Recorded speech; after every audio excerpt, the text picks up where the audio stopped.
wa may yudlil fala hadiyalah. Asyhadu an la ilaha illallah wahdahu la syarikalah wa asyhadu anna Muhammadan abduhu wa rasuluh la nabiyya ba'dah.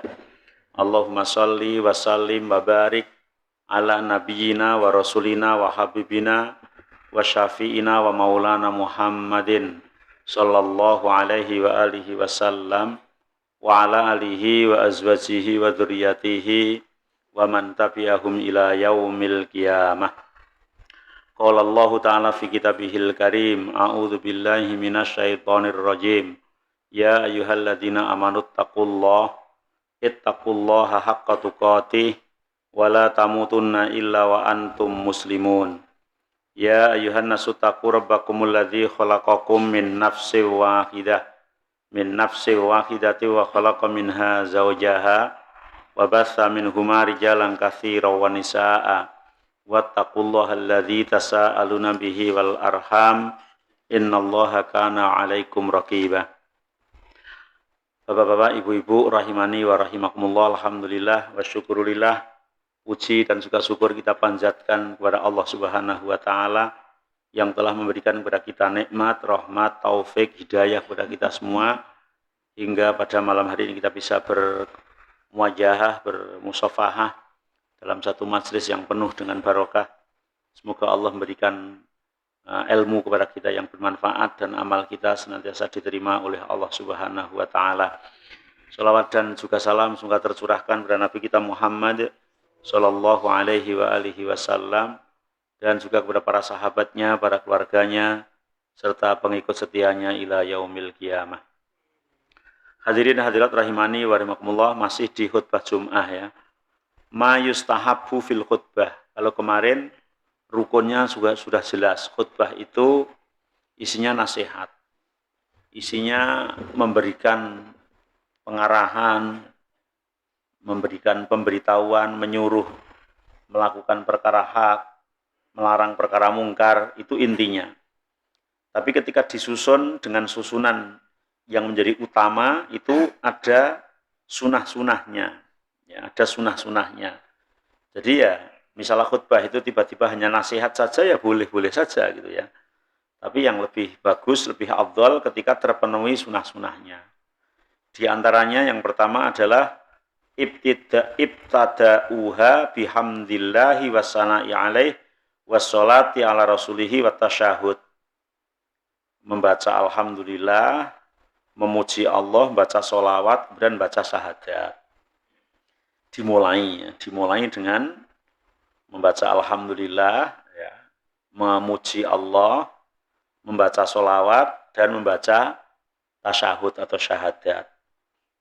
Ini yang diriwayatkan dari Jabir bin Abdillah, kanat khutbatun Nabi yaumal Jum'ah yahmadullah wa yasna alaih bima huwa ahluh tsumma yaqulu may yahdihillah fala mudhillalah wa may yudlil fala hadiyalah.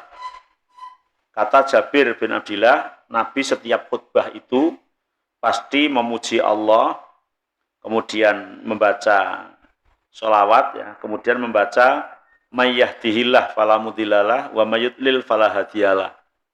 Kemudian sampai fa inna khairal hadis kitabullah wa khairal hadyi Muhammadin sallallahu alaihi wasallam, itu yang selalu dibaca oleh Rasulullah sallallahu alaihi wasallam. Tapi itu tidak wajib. Misalnya tidak mengucapkan itu juga enggak mengapa gitu. Dalam hadis Abu Humaid As-Sa'idi, Rasulullah sallallahu alaihi wasallam berdiri asyiyatan ba'da salat, fatasyahada wa asna 'ala Allah bima huwa ahluh, tsumma qala amma ba'du. Jadi setelah memuji Allah, kemudian dia membaca sholawat, kemudian amma ba'du. Yang sering dibaca oleh khatib meniru Rasulullah SAW adalah hadis yang bersumber dari Ibnu Mas'ud. Ini secara runtut ya. Kata Ibnu Mas'ud, allamana Rasulullah fi khutbatil hajah. Nabi mengajari khutbah hajah kepada saya. Kata Ibnu Mas'ud, berbunyi alhamdulillahi nahmaduhu wa nasta'inuhu wa nastaghfiruh wa na'udzu billahi min sururi anfusina wa sayyiati a'malina may yahdihillahu fala mudhillalah wa may yudlil fala hadiyalah wa asyhadu an la ilaha illallah wahdahu la syarikalah wa asyhadu anna Muhammadan abduhu wa rasuluh. Kemudian membaca ayat Al-Qur'an ya dari surat Ali Imran ayat 102 ya. Ya ayyuhalladzina amanu taqullaha haqqa tuqatih wa la tamutunna illa wa antum muslimun. Kemudian membaca surat An-Nisa ya ayat 1 ya. Ya ayyuhan nas ittaqu rabbakumul ladzi khalaqakum min nafsin wahidah wa khalaqa minha zawjaha wa batha minhuma rijalan katsiran wa nisaa'a wattaqullaha alladzi tasaaluna bihi wal arham innallaha kana 'alaikum raqiba. Kemudian membaca surat Al-Ahzab ya ayat 70 71 ya. Ya ayyuhalladzina amanu taqullaha wa qulu qawlan sadida yuslih lakum a'malakum wa yaghfir lakum dzunubakum wa may yuti'illaha wa rasulahu faqad faza fawzan 'azima. Ini yang dari Ibnu Mas'ud. Jadi ketika Rasul khutbah itu yang dibaca. Maka ketika kita khutbah hajat, khutbah Jum'ah membaca itu, ketika kita niat mengamalkan sunnah ya maka mendapatkan pahala sunnah ya. Mendapatkan pahala sunnah. Kemudian ditambahkan dari Jabir bin Abdillah, karena Rasulullah idza khotoba ihmarat ainah. Nabi ketika khutbah itu semangat. Sehingga kedua matanya kemerah-merahan. Matanya merah itu kan kayak wong lesu. Karena semangat gitu. Makanya kalau di Arab itu mendengarkan khutbahnya orang Arab itu pada teriak-teriak gitu ya. Teriak-teriak. Enggak mungkin ngantuk. Nah kalau di kita kadang kalusen gitu. Harusnya sedikit agak ada volumenya agak dinaikkan dikit. Meskipun tidak sekeras orang Arab gitu ya. Tapi ya agak ya disengkake dikit gitu ya biar ya lah ya benar ya. Tapi kalau di kita apalagi yang khutbah wong Jawa terus wong tua terus halus kan alhamdulillahilladzi hadana li hadza wa ma kunna wa ma linahtadiya laula an hadanallah. Ngono ki ya jane apik penak ning malah lir-lir. Ya. Jadi kalau Nabi khutbah, ihmarat ainah. Kedua matanya merah, berarti semangat itu maksudnya ya. Innal hamdalillah nahmaduhu wa nasta'inuhu wa nastaghfiruh itu kemudian semangat gitu ya, semangat.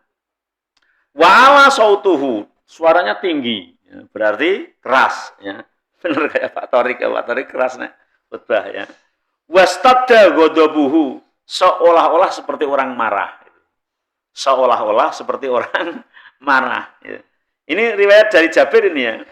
Hatta ka'annahu mungdhiru jaisin.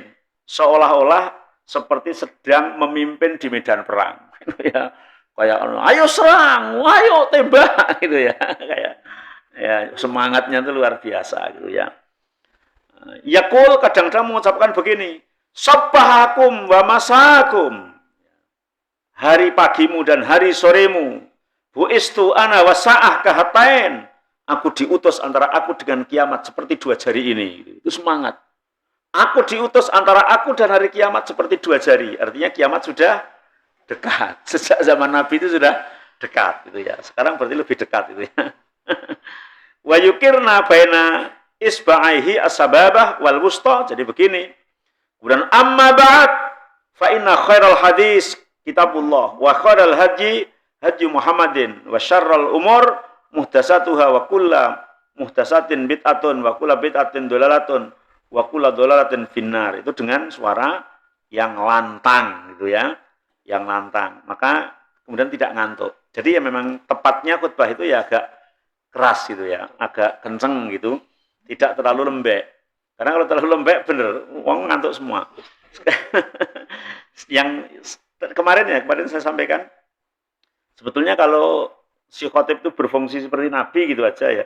Misalnya mengingatkan orang ngantuk itu yang mengingatkan khotib, pasti orang bangun semua, mesti malu gitu toh. Ya yang di pojok bangun jangan tidur, itu mesti gregah gitu. Ya, mesti gregah gitu toh. Yang ngomong khotib gitu ya. Tuh pojok sebelah sana kan itu. Ya. mesti pada bangun semua kan itu ya.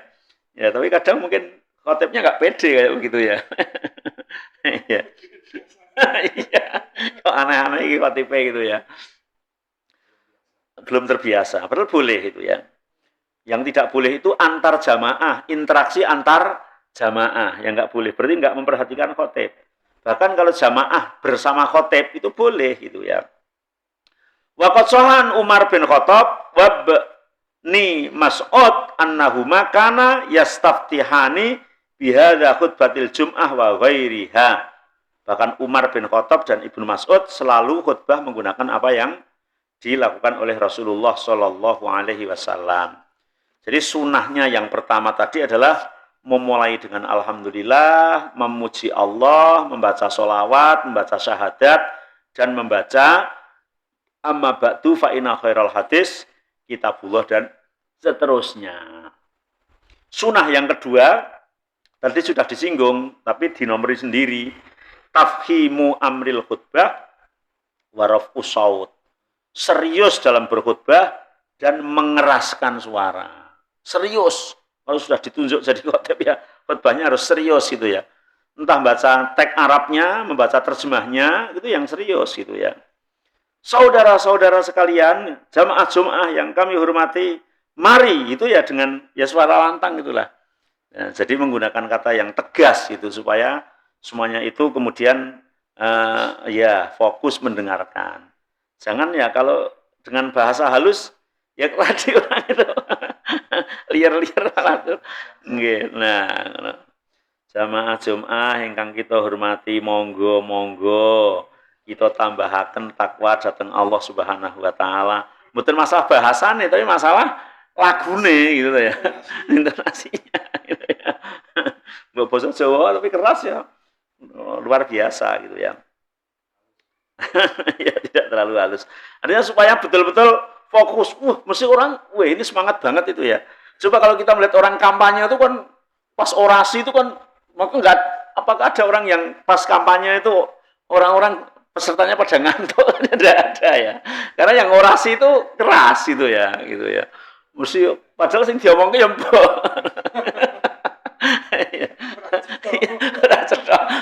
Keras harus menyuri perhatian para pendengar kan gitu ya. Coba kalau khutbahnya begitu, sebagaimana yang disampaikan Rasulullah, pasti orang pada semangat semua gitu ya, nggak ngantuk gitu ya. Ya, tadi sudah disebutkan Nabi ketika khutbah adalah merah kedua matanya, keras suaranya, seolah-olah seperti orang yang marah gitu ya, seolah-olah seperti orang yang sedang memimpin medan perang, kemudian mengucapkan sobbahakum wa masakum ya, pagi dan sore ya, pagi dan sore, selamat pagi dan selamat sore, maksudnya kamu pagi sore selalu bertakwa kepada Allah Subhanahu wa taala. Jadi keras. Kemudian yang ketiga, taksirul khutbah wa tatwilus shalah. Yang ketiga ini sunnah juga. Sunnah khutbah adalah memendekkan khutbah, memanjangkan sholat. Jadi khutbahnya nggak usah terlalu panjang. Misalnya mentes keras tapi nggak terlalu panjang kan, masya Allah luar biasa. Kadang-kadang saya ngejak anak saya yang kecil terus Jumatan gitu. Setelah itu tak tanya, tadi khutbahnya ngomong apa? Rong kata wis rasa akeh-akeh. Mali kabeh. Orang ngerti kok bah. Lah kok orang ngerti piye mau? Wah, alasannya warna-warna orang ngantuk ana iki ngono. Karena mungkin memang pembicaraannya si khotib nggak menarik gitu ya. Iya, menarik. Jadi nggak ada satupun yang diserap gitu. Ya, jadi khutbahnya singkat, tapi mentes mau menyampaikan apalah, berapa, nggak usah terlalu panjang. Terlalu panjang nanti malah pernah di bandara itu ada ustadz dipanggil ke bandara, khutbah itu panjang. Setengah jam khutbahnya, sholatnya 10 menit. Berarti kan berapa? 40 menit ya, 40 menit ya. Nah, belum sholat itu orang-orang sudah pada bubar. Ya, karena di bandara itu kan ada yang bukan penumpangnya, itu malah pegawai-pegawainya yang harus nginput ini. Padahal sudah dipesan, jangan panjang-panjang ya, khutbahnya 10 menit aja, sholatnya 10 menit itu. Dia beladra lali mungkin. Akhirnya belakang pada pergi.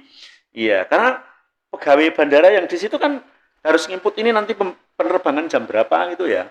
Ya makanya setiap saya khutbah di situ pun harus diingatkan. Ingat ya, jangan panjang-panjang. Khutbahnya 10, sholatnya paling maksimal ya 10. Jadi khutbah dan sholatnya maksimal 20 menit. Nah, yang nganut wae to, cendak ya malah ora apa-apa sedih lah. Bahkan termasuk taksirul khutbah wa tatilus sholat ya, lebih panjang sholatnya daripada khutbahnya. Itu lebih baik. Ammar bin Yasir pernah berkata, sami'tu Rasulullah sallallahu alaihi wasallam. Rasulullah sallallahu alaihi wasallam pernah bersabda, inna tula sholatir rajuli wa qasru khutbatihi ma iyanatun min fiqihi. Jadi sesungguhnya panjang sholatnya dan pendek khutbahnya itu menunjukkan kecerdasan khotib. Itu kata Rasulullah ya. Jadi kalau ada khotib kok khutbahnya pendek, sholatnya lebih panjang daripada khutbahnya, itu adalah menunjukkan kecerdasannya khotib. Fa'atilu hadhihi sholah wa aksiru hadhil khutbah. Maka panjangkanlah sholatnya, pendekkanlah khutbahnya. Fa'inna minal bayan lasihron. Ya. Fa'inna minal bayan lasihron. Jadi jelas ya, dijelaskan oleh Rasulullah SAW, jangan sampai terbujuk rayu ya. Jadi wal ma'innah tadi al-alamah wal madonnah, kecerdasan seorang khotib ya. Jadi jangan terlalu panjang khutbahnya sampai kemana-mana, kemudian malah banyak orang yang ngantuk, kemudian juga ada orang yang mungkin ngerutu dan lain sebagainya. Jabir bin Samurah pernah mengatakan, shallaitu ma'an Nabi sallallahu alaihi wasallam, aku pernah sholat di belakang Rasulullah sallallahu alaihi wasallam. Fakanat sholatuhu qasdan wa khutbatuhu qasdan. Pernah juga khutbahnya ya sedengan, sholatnya ya sedengan gitu ya. Jadi kadang sholat khutbahnya lebih pendek, sholatnya lebih panjang, boleh sedengan-sedengan ya. Saya pernah Jumatan di Masjidil Haram dan Masjid Nabawi. Kan harapannya nek sholat Jumat ning Masjidil Haram itu masih engko imame sudes bacane surat dawa arep menikmati no. Lah macane iki malah An-Nasr karo Al-Kausar. Ya Allah, Jumatan lho itu. Jumatan rakaat awal An-Nasr, rakaat 2 Al-Kausar ya. Kok pendek men ta? Ternyata melihat karena pas rame-ramenya haji pada saat itu, jadi kalau dia khutbahnya terlalu panjang, nanti dia sampai hotel itu mesti kelamaan terus ngelen kan itu toh. Jadi sholatnya sebentar aja dan lebih lama jalannya gitu ya. Dan itu sering dilakukan di Masjidil Haram itu, khutbahnya sholatnya itu hanya itu, khutbahnya juga tidak terlalu panjang itu ya. Nah bahkan kalau subuh Jumat itu pasti panjang ya. Kalau subuhnya malah pasti seringnya membaca panjang, tapi Jumatannya itu pernah kok pendek banget itu malahan itu ya. Berarti imamnya cerdas ya. Mereka mikir wong sak mono akeh kan itu. Iya, wong sak mono akeh bubar Jumat itu nek sing ning nggon ngarep Ka'bah iku ngantek tekan metu tekan hotel, pemane hotele sing rada setengah kilo itu tekan omah jam 2 to, Pak. Iya untel-untelan sok puan banjir menungso. Setelah ngeleh lah. Lah mau tekan hotel malah segane urung siap misalnya kan ngamuk. Masya Allah ya. Nih, jadi itu tentang khutbah. Jadi Nabi pernah sholatnya sedengan, khutbahnya juga sedengan. Dalam riwayat lain, la yutilul mau'idhah yaumal jum'ah wa innama hunna kalimatun yasiratin. Jadi jangan kalau memberi nasihat hari Jumat itu kok panjang, itu jangan. Harusnya sedikit saja tapi mengena. Sedikit tapi mengena. Ya membahas bab apa tapi sedikit orang itu ingat gitu ya. Fitaksiril khutbah faidatan. Di dalam memendekkan khutbah itu ada 2 faedah, di antaranya adamul malal. Orangnya tidak bosan ya. Semangat, ingat. Wa anaha au alisami wa ahfadulahu. Ya tadi ketika ditanya, coba sekarang misalnya kita jangankan anak-anak saya, misalnya dengan khutbah, terus tiba-tiba keluar langsung tak tanya gitu. Tadi kira-kira khutbahnya bahas apa? Mesti apa ya mau? Itu mesti ya. Karena mesti kebanyakan nggak fokus gitu. Iya, katanya nggak fokus gitu. Apa gitu ya? Apalagi ketika khutbah di Arab ya, di Madinah atau di Mekah, cara bahasa Arab mesti. Ada kemarin itu jamaah juga ngguatekin tenanan, orang ngantuk, wis tenanan. Ki baru tak takonane jajal, mau khutbah bicara apa? Ora mudeng. Sing penting wis gatekke ngono lah ngono ya. Nah, Jadi makanya jangan panjang-panjang supaya orang tidak bosan dan juga bisa menghafal atau mengingat paling enggak. Bagaimana mau diamalkan ingat saja enggak gitu ya. Ingat saja enggak kan. Lakin qad yustada'a ya fiqhul khatib wa dzaka'uhu ahyanan italatul khutbah li iqda'il hal dzalik. Ya terkadang mungkin ya panjang tapi ya tidak terlalu panjang gitu ya. Terkadang. Bahkan Nabi pernah juga khutbah itu membaca surat Qaf dan surat Tabarok. Juga pernah. Berarti khutbah itu berarti agak lumayan panjang. Ma'at tartilihi padahal bacanya itu tartil. Karena kan khutbah di Arab ketika membaca Qur'annya saja itu kan sama dengan sudah di khutbah itu ya. Kalau orang Indonesia yang tidak begitu paham bahasa Arab, misalnya khotibnya itu khutbah baca Quran dan menjelaskannya juga menggunakan bahasa Arab kan, mana yang Quran mana yang penjelasan kan juga nggak ngerti gitu ya. Nah, kalau orang Arab ya dibacakan Quran saja sudah tahu. Kemudian yang keempat, qiraatu ayatin minal Quran fil khutbah. Dalam khutbah itu ada Al-Quran yang dibaca. Itu sunnah. Ya, ada Al-Quran yang dibaca. Jadi nomor 4, membaca beberapa ayat Al-Quran. Ya, kalau menjelaskannya hukum-hukum yang memang kadang ada dalil Al-Quran kan membaca Al-Quran ya. Dibaca ya. Ya, misalnya sudah di muqaddimah bacanya kayak tadi yang ya ayyuhalladzina amanu taqullah haqqa tuqatih, terus kemudian nasihat berikutnya enggak baca Al-Qur'an juga sah ya. Jabir bin Samurah mengatakan kana an-nabiyyu yajlisu bainal khutbatain, Nabi duduk di antara dua khutbah, wa yadhkurun nas dan mengingatkan manusia, wa yaqra'u ayatin minal Qur'an dan membaca beberapa ayat daripada Al-Qur'an. Sofwan bin Ya'la dari ayahnya juga mengatakan anahu sami'an Nabi, bahwa dia mendengar Nabi yaqra'u alal mimbar wa nadu ya Malik, artinya membaca ayat Al-Qur'an ya. Bahkan pernah juga membaca surat Qaf tadi ya, Nabi Muhammad sallallahu alaihi wasallam. Jadi khutbah dengan membaca itu artinya dianjurkan membaca sebagian daripada ayat Al-Qur'an. Insyaallah kalau itu seorang khotib mesti ya di mimbar membaca Al-Quran. Kemudian yang kelima, mungkin kalau yang kelima ini jarang dan saya belum pernah mendapatkan baik di Indonesia maupun di Mekah. Yang kelima, ini kalau nggak sosialisasi dulu mungkin juga makmumnya waduh geger. Apa sih nomor 5? An-nuzulu min alal mimbar li sujud idza qara'a bi ayatin sajadah. Jadi khotib ketika khutbah itu membaca ayat sajadah, kemudian turun dari mimbar, kemudian sujud, kemudian nanti naik lagi. Ini kalau nggak sosialisasi mesti diprotes sama pirang-pirang tahun. Misalnya di mimbar, khutbah, khotib baca ayat sajadah, tiba-tiba turun, terus sujud. Kira-kira makmumnya gimana kalau nggak sosialisasi dulu? Ya, wah lagi khotibnya piye lagi kan gitu mesti. Wah aneh, aneh-aneh mungkin gitu. Itu ya. Padahal ini sunnah. Makanya memang banyak kadang-kadang perkara sunnah itu yang kemudian ditinggalkan ya karena tidak ada sosialisasi ya. Sunnah. Ya, banyak sunnah-sunnah itu. Di antaranya ya ini. Hadza sabitun an Umar bin Khattab, Abi Musa al-Asy'ari wa Ammar bin Yasir. Ya. Umar bin Khattab pernah melakukan, Ammar bin Yasir pernah melakukan ya.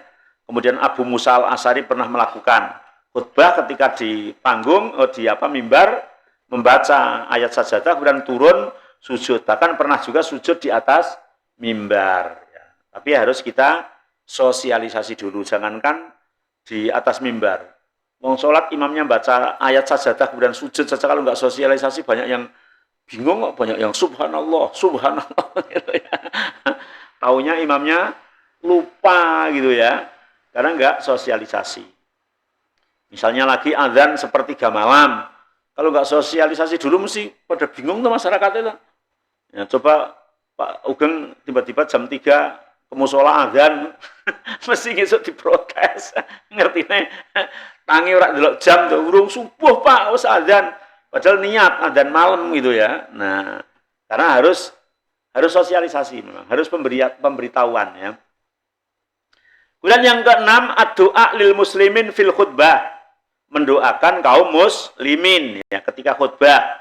Maka biasanya bunyinya adalah Allahumma ghafir lil muslimina wal muslimat wal mu'minina wal mu'minat, ya.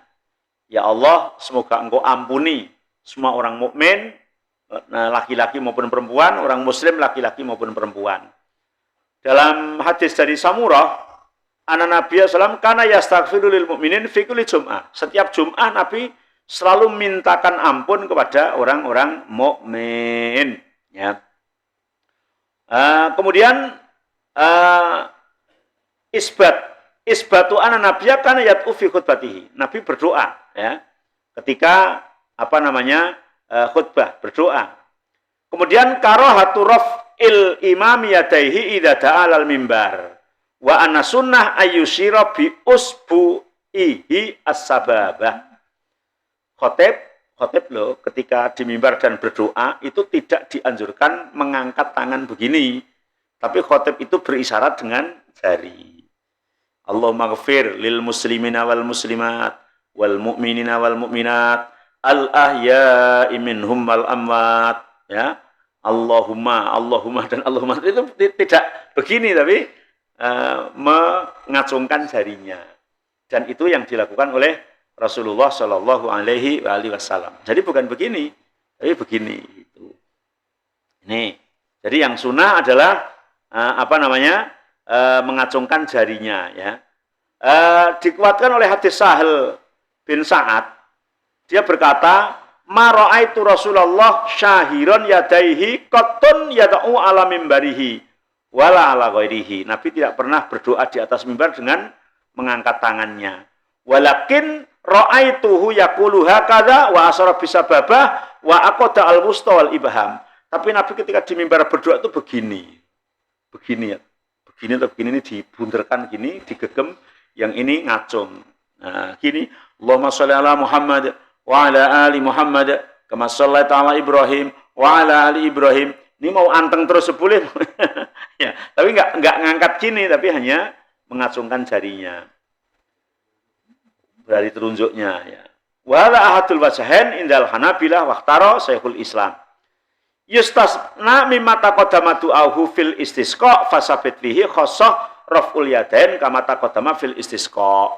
Kecuali pada saat khutbah itu ada orang atau jamaah yang minta didoakan. Terutama adalah doa istisqa. Ada yang ngomong, Pak Khotib, ini loh kemarau panjang, persilakan berdoa. Baru berdoa mengangkat tangan minta hujan. Kalau enggak ada doa istisqa, maka tidak dianjurkan untuk mengangkat kedua tangan, tapi hanya mengacungkan jarinya, jari telunjuknya. Kemudian mayubahu lil khotib fil khutbah. Tadi sunah-sunahnya sudah 6. Sekarang hal-hal yang diperbolehkan bagi khotib ketika khutbah. Hal-hal yang diperbolehkan bagi khotib ketika khutbah. Apa saja itu? Yang pertama, al-i'timad ala aso au nahwiha fil khutbah. Khutbah sambil sendean gini boleh. Ya mau sendean apalah gitu ya. Kalau mimbarnya ada sendenannya, ya sendenannya bersandar itu boleh. Ya. Enggak bersandar juga boleh gitu ya. Bersandar juga boleh ya. Ya, tinggal ada sandarannya enggak gitu ya. Dalam hadis Hakam bin Hazn, fi kisati wufutihi ala Nabi sallallahu alaihi wasallam, ya. Fa'aqam nabiha ayaman syahidna fiha al-jumu'ah ma'a Rasulillah faqama mutawakkian ala aso au ala qaus fahamidallahu wa asna alaih. Nabi pernah khutbah itu bersandar ke tongkatnya dan pernah juga bersandar ke busur panah mungkin besar gitu buat sandaran. Jadi pernah bersandar ke busur ya, pernah juga bersandar ke tongkat. Jadi boleh bersandar itu boleh, tapi tidak bersandar juga boleh. Ini boleh saja, bukan sunnah. Yang kedua, ayyukal lima man sa'a minal hadirin lihajatin. Khotib boleh menjawab atau meladeni orang yang ingin ngomong sama khotib ya, ketika memang ada hajat. Ya, ka'ayak murad dakhil bisolati raqatai tahiyah au ayak muraman yakhatta ar-riqab bil julus. Misalnya khotibnya ngomong sama jamaah. Ngomong apa? Misalnya nyuruh orang yang datang ternyata langsung duduk tidak sholat, itu khotib boleh. Fulan, sholat dulu 2 rakaat, baru kamu duduk. Ada orang yang melangkai pundak, jangan, kamu duduk situ aja, jangan melangkai itu. Sehingga tadi boleh juga, jangan ngantuk. Ya, Pak Danar, Pak Danar ngantuk dilek. Itu boleh, ngingatkan kayak gitu boleh. Kalau nggak diingat, ini boleh. Khotib ngingatkan itu boleh. Begitu juga ketika jamaahnya yang butuh sama khotib juga boleh. Ya, tanya misalnya boleh. Tapi kan memang di kita belum umum. Jumatan kok jamaahnya tanya, belum umum gitu ya. Aw ayas ala ahadahum an sayin aw ayajiba man sa'alahu aw ya'muru ahadum biduhul wa namidalik. Jawab pertanyaan atau dia tanya gitu, atau nyuruh orang masuk, ayo depan ini lo masih kosong, jangan di pintu gitu misalnya, gitu ya. Boleh gitu. Boleh, simpel aja. Wong khotib itu kan sedang diberi kekuasaan. Pada saat khutbah itu dia sedang diberi kekuasaan. Sehingga untuk mengatur jamaahnya. Wa kullu dzalika sabata anin Nabi sallallahu alaihi wasallam. Semuanya itu adalah pernah dilakukan Nabi Muhammad sallallahu alaihi wasallam. Kemudian yang ketiga, hasun nas alat tasaddaq ala fakirin idza ra'ah. Bahkan khotib itu boleh menganjurkan sedekah kepada para jamaah untuk sedekah kepada fakir miskin yang misalnya di salah satu jamaah itu ada yang miskin itu ya. Misalnya jelas ada fakir miskin masuk, ayo kamu sedekah dulu, sedekah sama itu, sedekah itu boleh gitu. Sedekah kepada fakir miskin itu ya. Abu Sa'id Al-Khudri pernah berkata, ja'a rajulun yaumal jum'ah wan nabiyyu yakhtubu. Pernah ada seorang yang fakir gitu masuk masjid dan Nabi sedang berkhutbah. Bihayatin badatin, jadi dengan penampilan yang lusuh gitu, kelihatan fakir gitu. Faqala lahu Rasulullah sallallahu alaihi wasallam asallaita? Nabi terus nanya, kamu sudah sholat? Qala la. Belum ya Rasul. Sholli rakaatain. Ayo kamu sholat 2 rakaat. Wa hasa annas ala shadaqah. Kemudian Nabi menganjurkan untuk bersedekah kepada orang itu. Fa'alqau siyaban fa'aqtahu minha saubain. Nah, setelah si fakir miskin itu sholat, ada orang yang melepas bajunya dikasihkan. Itu pernah gitu. Ya, jadi kita ya misalnya ada fakir miskin masuk, suruh sholat, ayo sedekah. Itu kalau memang bisa dilaksanakan dan tidak membuat gaduh ya boleh saja gitu ya. At-tasaddaq alal fakir fil khutbah mahmulun alama idza sakatal imam anil kalam. Tapi harus diatur sedekahnya ini pas khotibnya diem, ayo sedekah dulu. Ketika imam itu stop, sudah, saya mau ngomong lagi ya, terus harus memperhatikan ke khotib lagi gitu. Jangan khotibnya khutbah, dia malah sibuk sedekah gitu ya. Sibuk sedekah. Makanya misalnya sedekahnya itu kotak amal yang jalan ya, harusnya khotibnya menang. Kalau pas kotak jalan menang sih. Sarapunge. Nah, sarapunge neruske kan itu kan mengganggu itu. Makanya yang lebih baik kemudian kotak nggak usah jalan. Kalau mau jalan ya habis salam mungkin itu ya. Atau khotibnya memberikan kesempatan. Ayo, biar jalan dulu. Diisi semua kotaknya malah kok kebal kotak itu. Ya, nah serampung terus khotibnya baru khutbah gitu ya. Baru khutbah. Jadi supaya tidak ada kegiatan lain sementara khotib sedang berkhutbah. Wa amma ma intasara fi masajidil muslimin, di sini sampai disinggung ini oleh penulis Abu Malik Kamal bin Said Salim. Wa amma ma intasara fi masajidil muslimin min qiyami khadimil masjid bil mururi alal musallin bisunduk ya yajma'u fihi shadaqatuhum wal imam yaktubu fala syakka fi anahu ghairu masyru'. Kalau kotak puter supaya diisi duit sementara khotibnya terus berjalan khutbah enggak masyru' gitu. Jadi kalau mau ada kotak muter ya biar enggak apa-apa, tapi khotibnya diem menunggu kotaknya selesai. Syukur-syukur khotibnya malah ngomong aja kayak kotaknya rampung kayak disi ngejemong sewu satu sewu barang lu malah digerakke khotibnya wes rampung terus ke denger ke khutbah. Tapi kan enggak ada gitu ya. Seperti itu ya. Ya, belum ada. Karena kalau khotib khutbah kemudian dia sibuk itu kan enggak inshot, padahal perintahnya itu kan inshot. ansitu wasma'u ya. Wa atiu kan itu kan. Ansitu perhatikanlah, wasma'u dengarkanlah, wa atiu taatilah kan. Kan harus gitu ya. Maka Nabi mengatakan ketika khotib berkhutbah kamu kok ngomong ya, maka fakot lago ya. Fakot lago ya. Kamu tidak akan mendapatkan apa-apa, apalagi kemudian melakukan hal-hal yang lain gitu ya. Karena Nabi memerintahkan untuk insot ya. Kemudian yang keempat yang boleh dilakukan khotib adalah qatul khutbah listigholi ta'arrudin lahu tsumma ya'udu li khutbatihi. Khotib memutus khutbahnya karena ada suatu keperluan. Bisa jadi keperluan dia batal mau wudu gitu ya. Boleh ya. Atau keperluan tadi sujud misalnya itu termasuk keperluan gitu ya. Atau keperluan-keperluan yang memang mendadak gitu ya. Nah, mendadak itu boleh. Ini boleh, bukan sunnah, boleh ya. Hadis Jabir bin Abdullah pernah menceritakan fi qissati ittikhadin Nabi sallallahu alaihi wasallam al-mimbar ba'da angkana yaktubu ala jar'in nahlah. Nabi pernah berhenti sebentar khutbah itu ketika beliau khutbah di mimbar yang baru, dan ketika dia khutbah ternyata ada dari tunggaknya kurma itu menangis gitu. Maka Nabi berhenti sebentar, kemudian ngelus-ngelus tunggaknya itu ya. Tunggak kurma yang biasa buat duduk Nabi khutbah itu nangis. Ketika Nabi dibuatkan mimbar yang baru gitu ya.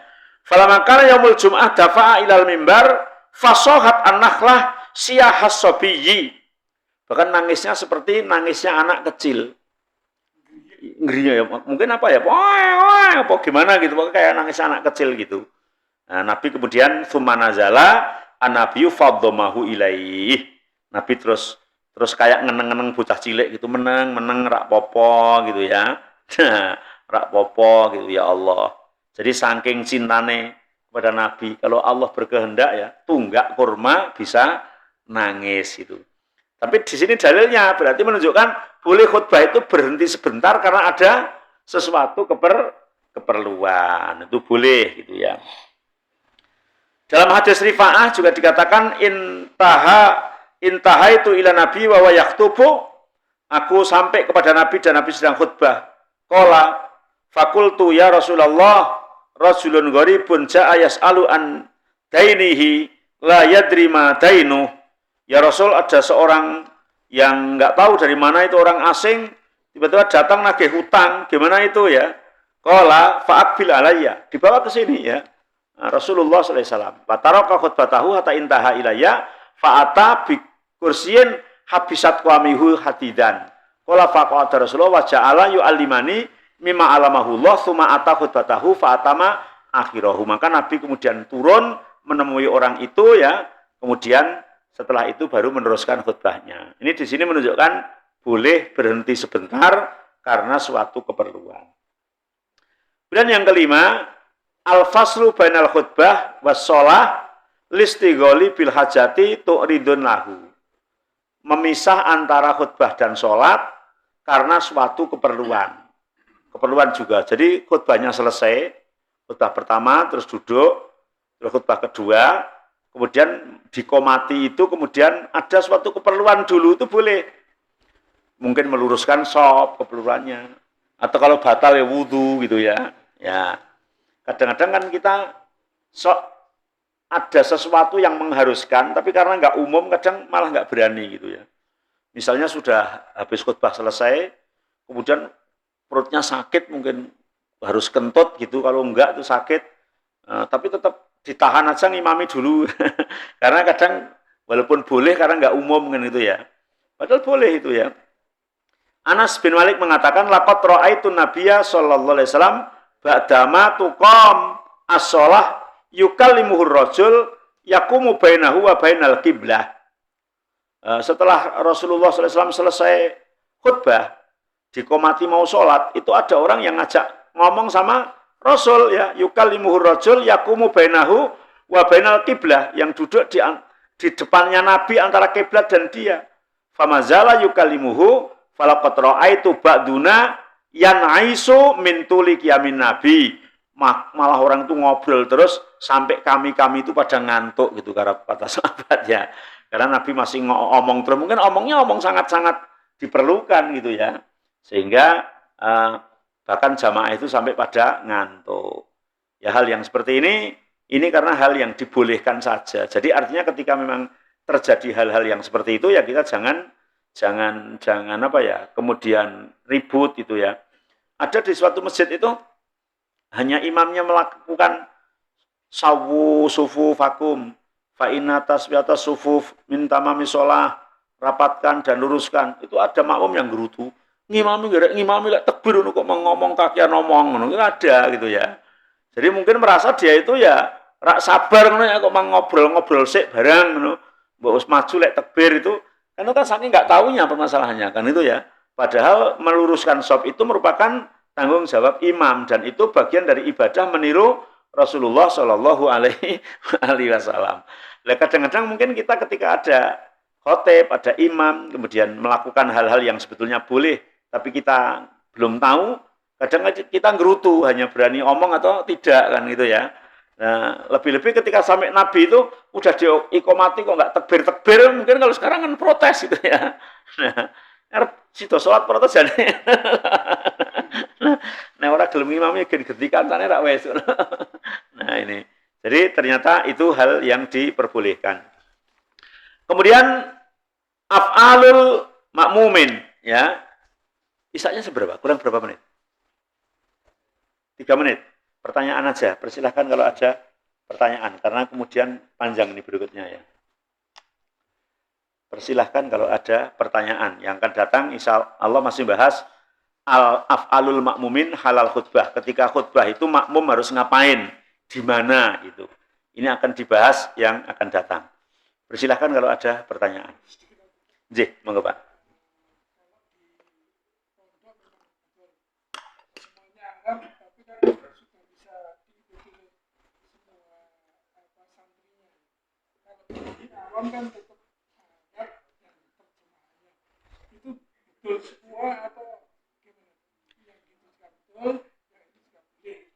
Ya, karena memang khutbah itu intinya supaya bisa dipahami oleh makmumnya. Maka memang tidak sewajarnya, meskipun kalau dibilang sah ya sah. Misalnya khutbah di masyarakat kita dengan bahasa yang tidak dipahami. Misalnya kita datangkan syekh dari Arab, di Thayyibah misalnya suruh khutbah bahasa Arab, pasti nggak manfaat. Karena makmumnya mesti nggak ngerti kan. Kan gitu ya, mesti nggak ngerti. Saya pernah di Bandung, itu di Islamic Center Bandung. Nah, kebetulan pas ada daurah, syekhnya dari Arab. Kemudian pas khutbah Jumat disuruh khutbah, kan bahasa Arab terus. Nah, pinggir saya itu kelihatannya orang Bandung asli. Saya sampai mau ketawa terus. Ya sambil merhatikan, saya tahu tapi kan mau ketawa terus. Yang pinggir itu bilang, bahasa Bandung, saya nggak bisa niroknya bahasa Bandungnya, tapi ngomong itu gini. Dari tadi khutbah kok mukodimah terus ya? Kok nggak ada khutbahnya kok mukodimah terus ya? Kapan khutbahnya kok mukodimah terus ya? Sudah khutbah itu dia bilang berulang kali katanya mukodimah terus. Lah terus akhirnya kan duduk terus komat. Lah kok mukodimah tok ya? Saya yang dengar itu kan juga mau nyekike gitu ya. Karena memang tidak paham gitu. Makanya tidak ada artinya kan. Makanya khutbah itu ya bagaimana supaya dipahami oleh jamaah. Ya misalnya di pondok memang anak pondok paham ya, maka lebih baik apalagi sambil mengajari gitu ya. Nah, lah kalau di Mekah gimana? Lah di Mekah itu kan bukan salahnya khotib. Bahasa Arab itu kan ya orang Indonesia yang ada di sana kan ya harus belajar kan gitu ya. Alhamdulillah sekarang itu ada teknologi. Pakai radio, kemudian kita masukkan headset. Itu kemudian nanti ada aplikasi yang khutbahnya bahasa Arab tapi keluar di headset itu bahasa Indonesia. Itu ada ya, sudah ada. Jadi Masya Allah ya. Jadi khotibnya bahasa Arab tapi keluarnya di sini langsung Indonesia itu. Luar biasa itu Masya Allah ya. Pakai headset dan ada settingannya radio. Jadi harus pakai headset. Kalau nggak pakai headset nggak bisa. Kalau di pintu berapa itu di Masjidil Haram itu di pintu bawah, pintu 70-an itu ada yang bagi-bagi headset ketika mau khutbah itu. Ayo untuk ini gitu. Supaya mungkin kita supaya paham. Jangan opo mau saya dikhutbah gitu ya. Masya Allah gitu ya. Jadi ya khutbah itu intinya bagaimana nasihat itu masuk kepada para jamaah. Begitu Pak. Wallahu a'lam. Ada lagi? Nggih, monggo Pak.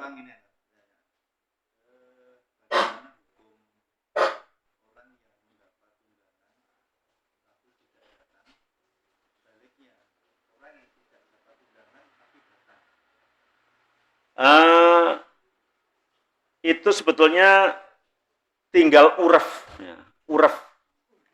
Nggih, uref itu kelaziman.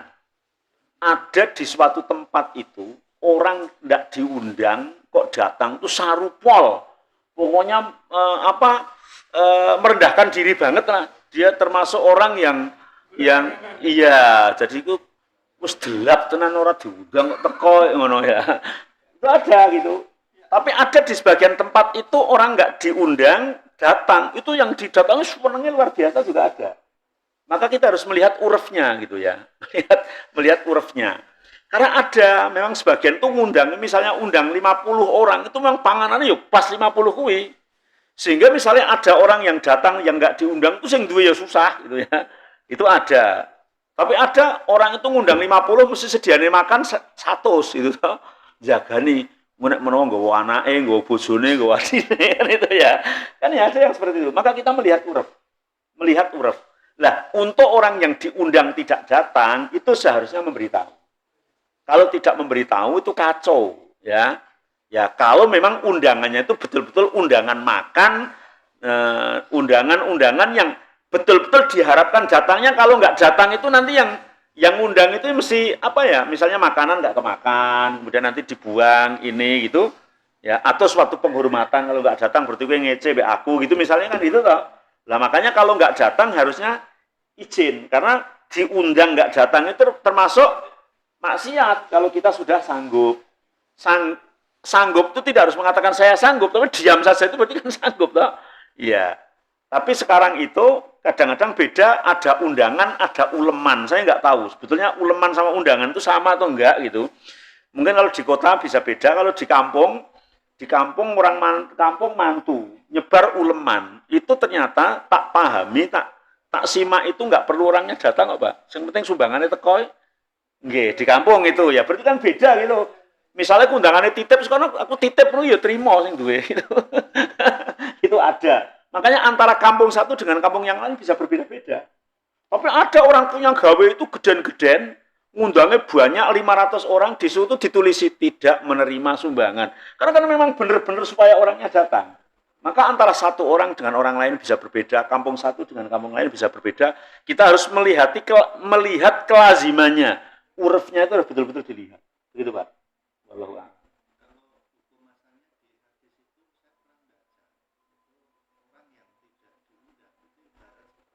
Ya, seperti anak kecil gitu ya, seperti anak kecil. Tapi kan di hadis itu sedang membicarakan tentang uruf, Pak. Karena tentang undangan. Jadi tentang masalah uruf ya. Karena memang saya lihat benar itu, oh, nggak diundang kok teko, dan ngisen-ngisen gitu nan, ono. Tapi nggak diundang teko nyeneng ke sing duwe omah ya ono gitu ya. Makanya tadi kelaziman itu. Dan itu pernah saya lihat semua. Iya. Nah, dulu pernah saya di kampung saya dulu pas nikahan saya. Pas nikahan saya itu saya kongkon orang pas walimah tak suruh ngundangi kayak kalau dundangi gitu. Tapi khusus Pak A B C nggak usah nanti saya yang akan datang sendiri kan itu toh. Wong cara carane wong sesepuh gitu. Lupa, Pak. Lupa saya tidak mangkat. Pas walimah itu lah kok Mbah Kai ora teko no. Terus sing tak kongkon kan tak tegur. Lah Mbah Kai ora diundang kok ora teko. Lah jare sampean arep tekani dhewe ya. Iya. Jadi ora teko tenan gitu ya. Di tempat-tempat tertentu gitu. Tapi di tempat yang lain misalnya kayak di kampung saya sini kebun taman yang namanya walimah malam itu enggak undangan, Pak. Walimah malam itu enggak undangan, pengumuman. Ya nanti malam walimah di bapak ini. Makanya ya sing nyediake makanan iso bingung, Pak. Terkadang ya wong sak kampung teko kabeh, terkadang sing teko ya separuh, terkadang sing teko ya wong sithik gitu. Memang menyulitkan, tapi itu sudah menjadi umum bahwa malam walimah pengajian itu enggak undangan tapi pengumuman kan ya. Kayak pengajian umum padahal dipakani itu. Iya, begitu Pak. Jadi daerah satu dengan daerah yang lain bisa beda-beda. J, monggo Pak Sus.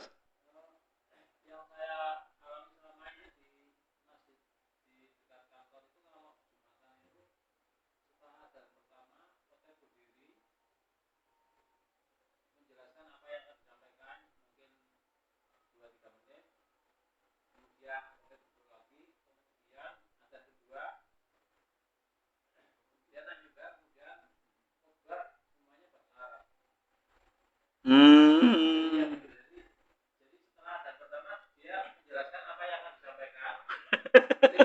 Oh, Masya Allah. Masya Allah, ya ya. Tapi ya kalau melihat prakteknya itu tetap kurang pas itu ya. Tapi ya monggo, mungkin punya dalil sendiri gitu ya. Oh, tapi sudah dijelaskan oleh muadzinnya itu ya. Nanti, oh khotibnya itu malah. Nanti saya akan jelaskan ini gitu.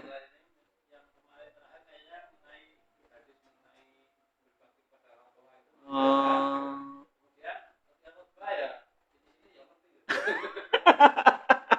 Oh, begitu ya ya ya. Ya ya ya ya ya. Ya, subhanallah alam ya. Saya pernah di suatu tempat juga khutbah dulu bahasa Arab semua. Setelah khutbah dulu bahasa Arab semua, kemudian sholat. Setelah sholat, khotibnya naik mimbar lagi jelas ke bahasa Indonesia. Wih, koyo ono sing coro koyo ngene, itu ada itu juga. Ya semoga lah mungkin punya punya apa namanya dalil sendiri, tapi yang saya pahami, yang kita pahami, yang dibahas ya tidak seperti itu. Ya khutbah itu kalau di Indonesia ya bahasa Indonesia, di Jawa bahasa Jawa, di Inggris bahasa Inggris, bahkan intinya khutbah itu adalah penjelasan yang bisa dipahami oleh si pendengar. Begitu. Ya, mungkin cukup sampai di sini ya. Subhanakallahumma bihamdika asyhadu alla ilaha illa anta astaghfiruka wa atubu ilaik. Wassalamualaikum warahmatullahi wabarakatuh.